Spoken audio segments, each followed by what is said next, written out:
Tonight's episode of TWITS is brought to you by Frost Brewed Coors Light. And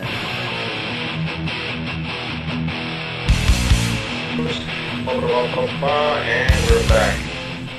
Hello again, everybody, and welcome to the Week 5 edition of TWITS. Take 2, joining us once again from his palatial estate in Brownwood, Texas, with his 3 luxury sleds in the driveway, Mr. Mike Paddock. How are you? Howdy, doing fine. I think I need to sell one of those sleds and get a new computer. How are you? You are? Yeah. Now on, you're down to 2 luxury sleds. Doing good. We got a rare Twilight edition of TWITS here. Mike, let's break right into the news and notes. Made an addition to the SFFL site. You may notice now there's a little button where you set your starting lineup. Looks like the History Channel button. In fact, it is the History Channel button.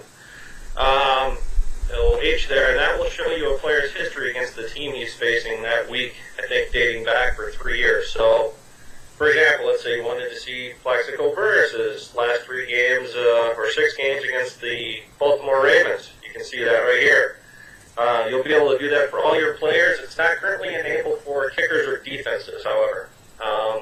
But that was something back in the day Fantasy Football Weekly used to do, and I thought it was a pretty cool feature. So that's now out there for everyone. One other news and notes: Tom had asked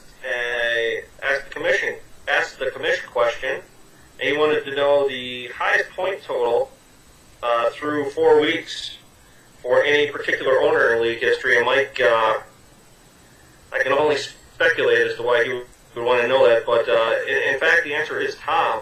307 points through 4 weeks. That beats the record set last year by the commission himself at 274. So that is the answer to the Ask the Commish, which I'll also put out on the site. And Mike, I think that just about does it for news and notes, unless you have anything to add. No. Best color man in TWITS history. Mike, let's look at Week 4 and what a week it was. We had Fred taking on Tom in a very high-scoring affair. Fred gets off the schneid by the count of 85-75, riding Aaron Rodgers' arms and legs to 33 points.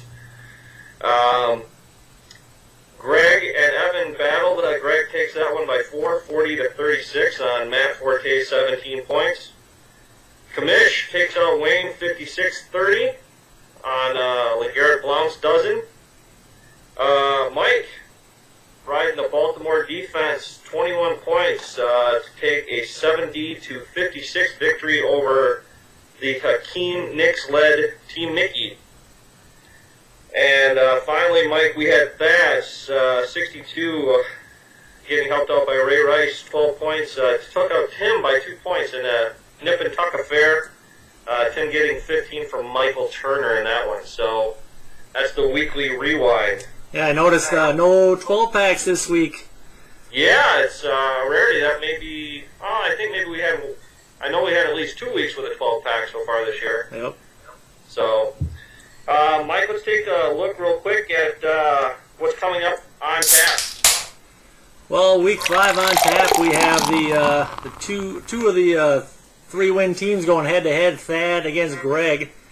Thad currently has 211 points to Greg's 218, so they're pretty even there. And he does lead that all-time points, 1132 to 1104, and the all-time series, 17-15. Greg did win 6 of the 9 of the last matches to get to that point, however. So it looks like a pretty close one, and this will knock one of those 3-win teams out of it. That's right.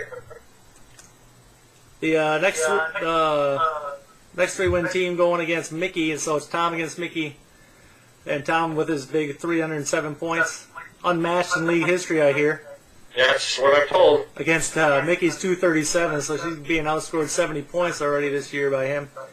But she does lead the all-time series points, 1169 to 1125, and the series 20-14, winning 16 of the last 24. Could you say that she pretty much owns him? Well, I don't know if you want to broach that delicate delicate stepping line there. That's not something you probably want to do. Not on TWITS, Mike. This is going out on YouTube, so. For entertainment purposes only. Yeah, that's correct.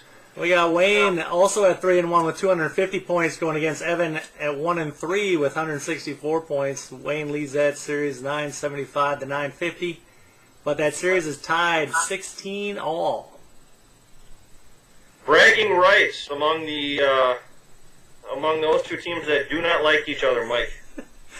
What do you mean? I see them together all the time. Wow. Oh, here's two teams that don't like each other. Okay. Oh, no. It's a commish against me. That's right. And your 2-2 record, 227 points against my 1-3 and 257. All-time points is in my favor somehow by about 50, 809 to 759, and the series 11-9, winning 3 of the 4 to get to theirs. So we were tied up not too long ago.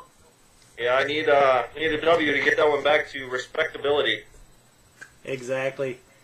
And Fred continues his matchups through the league without any history in here, but we do have 212 points versus Tim, who has 219 on the year. Very even matchup, and the records are the same at 1-3. All right. Very good. My premium password for week 6. Well, week 5, the current week is right now it's collapsed. I sent everyone an email on that. Then starting next Tuesday for week 6, it will be Igor.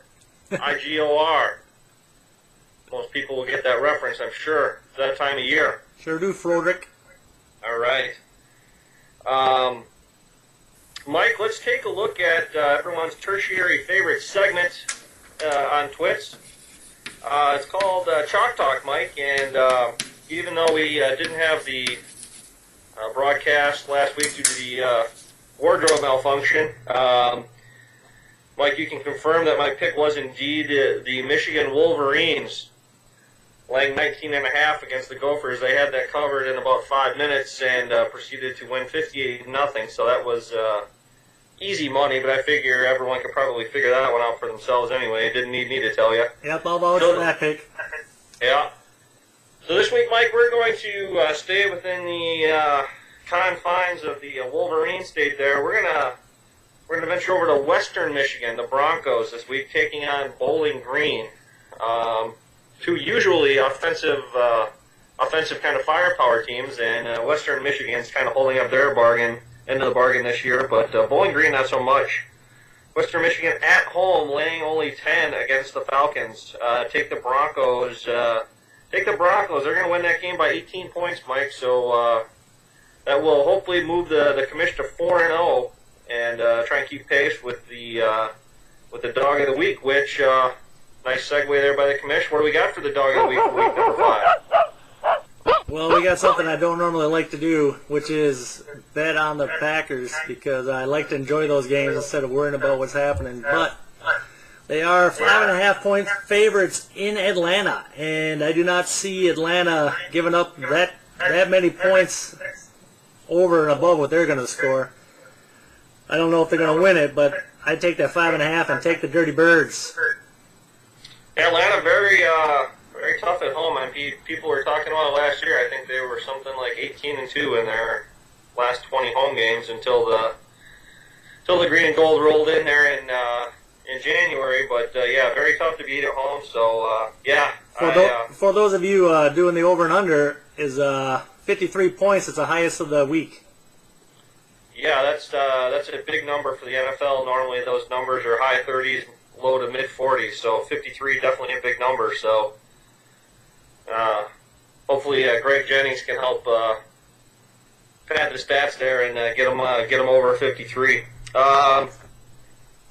Should mention, Mike, 2 weeks ago you moved to 3-0 with the Washington victory over the Cowboys, not the Washington victory, but point spread victory over the Cowboys. That's what that dog's all about. Yep. Usually you don't need the points, but Mike, I like how you're mixing it up sometimes, you know. You don't want to just outright cover, you know. Keep it fresh. Mike, game of the week this week, we're going to go to Monday Nitro, and we're going to take a look at an NFC North matchup between the Bears and the Lions. The commish went to 3-0 with his pick of Dallas last week, and Mike 2-1 on the year. Who do you like in this one? Well, I like Detroit, and I've been picking Detroit all year anyway, but one of the things I noticed, especially when the Packers played Detroit, is they pretty much had that game in hand. Weren't even worried about Chicago coming back, and Detroit seems to be getting to that point where they're actually a very good team. I don't think Forte is going to go off for 200 yards this week, and if he doesn't run the ball, you can forget about it because Cutler's not doing much. Yeah, strength of the Lions defense, definitely their front seven. Not too concerned about Jay Cutler beating them deep. So, yeah, I think it's going to be tough for the Bears to score enough points to stay with the Lions. I agree on that. So we'll both take the Lions and see how that comes out on Monday night. All right, Mike. Tonight's TWITS from the northern half of the northern tier stage, presented by Hackershore Dark. A tremendous fall beer. How about down south? I wish it was the same, but I don't have anything right now. I was getting ready to eat dinner. That is twilight. I gotta go coach some football. So, on that note, Mike, we will bid everyone a pleasant twilight evening here, and we will talk to everyone week 6 for TWITS. All right, adios. Adios.